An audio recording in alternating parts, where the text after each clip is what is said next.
இப்ப நீங்க மத்தவங்களுக்கு பணத்தை கொடுத்து ஹெல்ப் பண்றதுக்கு கடவுள் உங்ககிட்ட பணத்தை கொடுக்கலனாலும் நீங்க மத்தவங்களுக்கு ஹெல்ப் பண்றதுக்கு கடவுள் உங்களுக்கு டேலண்ட், நாலேஜ், ஸ்கில்ஸ் இதெல்லாம் கொடுத்துருக்காங்க. இதெல்லாம் நீங்க ஃப்ரீயா கொடுக்கலாம்.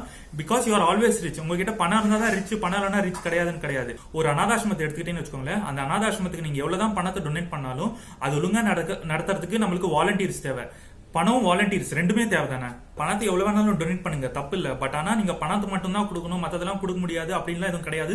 நீங்க சோறு, புக்ஸ் எக்ஸெட்ரா எது வேணாலும் கொடுக்கலாம். நான் என் வாழ்க்கையில எப்பவுமே என்ன நினைப்பேன்னா, என்கிட்ட நிறைய பணம் இருந்துச்சுன்னா நான் மத்தவங்களுக்கு கொடுத்து படிக்க வைப்பேன், மத்த அனாதாசிரமத்துக்கு கொடுப்பேன், நிறைய பேருக்கு டொனேட் பண்ணுவேன் ஃப்ரீயா, சொசைட்டிக்கு நிறைய ஹெல்ப் பண்ணுவேன். இந்த மாதிரிலாம் நிறைய ஆசை இருக்கு. பட் ஆனா இப்ப என்கிட்ட பணம் இல்ல.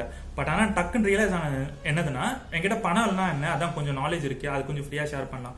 பணம் இல்லைன்னா என்ன, அதான் கொஞ்சம் பொருள் இருக்கு, அதை யாருக்கிட்டையாவது ஃப்ரீயா கொடுக்கலாம். எனர்ஜி இருக்கு, நம்ம வந்து ஃப்ரீயா வாலண்டியரா சர்வீஸ் பண்ணலாம். இந்த மாதிரிலாம் நிறைய தாட்ஸ் இருக்கு. ஏன்னா மத்தவங்களுக்கு பணம் கொடுக்கறதுக்கு முதல்ல என்கிட்ட பணம் இருக்கணும்ல. பணம் இல்லைனாலும் என்கிட்ட ஏதோ ஒன்று இருக்கு, அதை நான் ஃப்ரீயா கொடுக்கலாம்ல.